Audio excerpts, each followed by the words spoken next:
Dan Illman, Mike Beer, the feature race at Gulfstream Park on Saturday is the Grade 2 Inside Information Stakes. We're going 7 furlongs on the main track. She was one of your all-time favorites.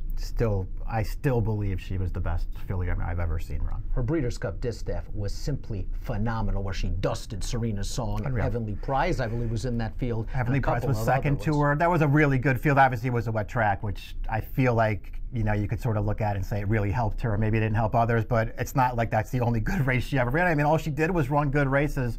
I still remember going to Belmont to watch her beat Sky Beauty in the Chuvy when Sky Beauty couldn't lose at Belmont Park, and she just buried her that day. This Inside Information is at 7 furlongs. It's race number 11 at Gulfstream, and you can bet it via DRF Bets. When you sign up to DRF Bets, you access a $150 sign-up bonus. All you do is go to drf.com/join, type in the promo code TV150, and start punching away. Let's take a look at this field of fillies and mares. They're going 7 furlongs. This is kind of an interesting race. I want to begin with the number 1, Ivy Bell, who I think you can argue is the most accomplished horse in this race. It appears she was a private purchase and is now with Todd Pletcher. Right. She's coming out of a race where she couldn't win against, she was in against the razor sharp Miss Locust Point, who's come back to win 2 in a row, including the Barbara Fritchie. She missed that break by about 3 lengths, came widest into the stretch, and was just second best. The problem is she's a terrible gate horse breaking from the rail in a field without much pace. How low do you go from a betting standpoint? Right, and that's the real problem. That's a real problem for her, is that her last few starts, it feels like all of a sudden she can't get out of the gate anymore. Because if you go back to some of her races from earlier last year and prior to that, she was fine from the gate. She would, break right with the field. She'd put herself into the race, and she would run really well. She still runs well now that she doesn't break, but it could be a real problem for her if she doesn't. To me, the biggest problem with her is that she's trained by Pletcher now, because it just kills your price. If she was still trained or still owned by her prior connections with the same other trainer, she'd probably be a fair price in this race and would be way more interesting to me. I still picture her in this because I think she's the best horse in here, but Pletcher just kills your price. 5-2 on the morning line for Ivy Bell. If you're worried about the pace, and with a habitual slow starter, you always have to be worried about the pace. Let's see if Timeform US can help us out a little bit. They got the 3 Rich Mommy out there on the lead. I'm not sure that's going to be the case. I'd flip them. I think the 3 Moonlight Promise will eventually get to the front, but I do think Rich Mommy will be close. I thought she was solid when she won the Grade 3 Sugar Swirl last time out. I don't know about you, Mike. I didn't like the Hurricane Birdie at all. No disrespect to the winner, Jordan's Henny. Yeah, it's funny because I think, you have obviously the 3 horses coming back in here out of the Hurricane Birdie. So how you feel about that race will go a long way to deciding how you play this race. I don't think Rich Mommy ran poorly at all in that race. I mean, she ran fine. She came with an outside run. She couldn't quite get there. Personally, if I was taking one horse out of the race, I would take the horse to finish 4th. I would take Moonlit Promise. Absolutely. She made the first run into that race. The pace was pretty fast. She was still there at the end. She just got a little bit tired at the end and got closed down. I still think she ran the best race that day, though. But that's not a knock on Rich Mommy. This horse has been in very good form. She has speed. She'll be up close to the pace. There's nothing wrong with the races she's been running lately, and she switches to IRAD for this. Never been worse than 4th from 11 lifetime starts. She's real solid. As for Moonlit Promise, the argument could be made. She sort of moved into that hot pace last time out. There won't be a hot pace this time around. She now has a race under her belt in 2018. Lots of things to like.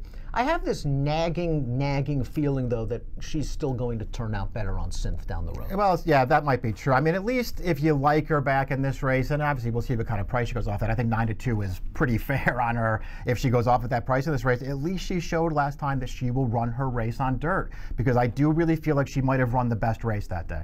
Jordan's Henny popped at 59-1 in the Hurricane Birdie. A couple of horses have come out of that race to not really do very well.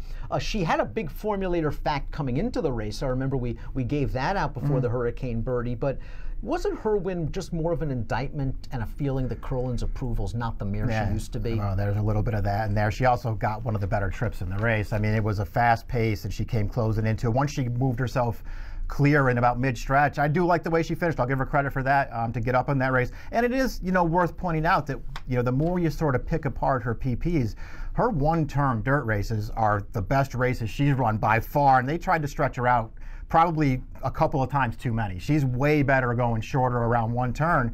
But I mean, she paid $100 last time, or $120 last time. I mean, what are you supposed to do in here? You're supposed to bet her again? Mine's in Magic, the number 7, I think has a good chance in here. I hate the morning line at 3-1. I've always been a fan of hers ever since she won the Dogwood in 2016, and she just has never been able to get over the top since then. Last time out, she was no match for a couple of others. One horse that came back, the runner-up, to win a stake at Remington Park with an 83 buyer. She does have that buyer speed figure from 2 back. She has a nice attack outside post position and a really underrated trainer. Yeah, all those things I like about her. It'll be interesting to see how they bet it, because I don't know if she's going to be as short as the morning line thinks she's going to be.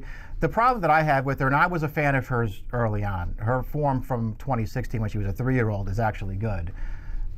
Her form last year, and I know she ran the fastest race ever of her career 2 starts back, I don't think she improved as a 4-year-old. Those last 2 races at Churchill in May and June, when you go back and watch, I mean, what was her excuse not to win both of those races? I'll give her the pass for the race 3 starts back, where that horse just walked on the lead in there and she couldn't catch that horse. But I mean, well, I don't know how she didn't win 2 starts back. They laid her off. They brought her back with blinkers on. She was bad in that race, and she goes right back to the sidelines again. I have my concern about where she is right now as far as her form is concerned. I thought Just Be Kind had sort of a sneaky tough trip in the safely kept 2 starts back at Laurel, where she was bottled up a little bit on the turn. She was way ahead of Burns going into the turn, and then got looped by Burns. And by the time she got clear, she lacked a little bit of punch, and she got the right pace set up last time out in the Minaret, beating a horse that did come back to earn a 93 buyer speed figure last week. I just don't think this pace scenario against better horses works out for her, but she's not the worst 10-to-1 shot in the world. She's really not. I mean, her form looks an awful lot like Moonlit Promises does on the synthetic, and then she's shown too that she can handle dirt. I'm with you on the safely cup. That was a little bit of a tricky trip for her, and while she had pace last time, she was still really wide. She still ran into it, and the horse that she ran down, the horse that finished second, was the horse who cut the pace the entire way, and this is the horse that came and got her. She actually ran pretty well last time. Let's take a look at our top picks for the inside information. We both think Ivy Bell is the best horse. We're not sure she's a great bet at 5-2. That's the problem. How do you attack this race, if at all? Yeah, the problem, for me, I really only want the 1 and the 3. They're my only 2 horses that I want to use in this race. I'm probably just going to use the 1 and the 3. I think Moonlit Promise ran the best race out of the Hurricane Birdie. She's the one that I want out of there. You know, I doubt I could bet Ivy Bell. I don't think I want her as the favorite, especially with Pletcher. You're probably going to take even less than the 5-2. That's not for me, but I'm using those 2 horses. I think that Jordan's Henny is going to get another good setup. I think she's going to run well. I think she's best played underneath in this spot. Rich Mommy, I think, also is another one you might want to fool around. For me, it might be simply a race where if Ivy Bell can get this done, I'd like to key her on top of tries maybe and use a couple of horses underneath. Throw in that Moonlit Promise, horse. Jordan's Henny, and maybe the 2 for the deep run from the back of the pack. It's a fun race, the Grade 2 Inside Information. It's carded as race number 11, and again, if you're playing the Gulfstream Saturday card from home, no better place than with DRF Bets, because you get a $150 sign-up bonus when you go to drf.com/join and knock in the promo code TV150. The Inside Information, 5:04 Eastern on Saturday. Best of luck.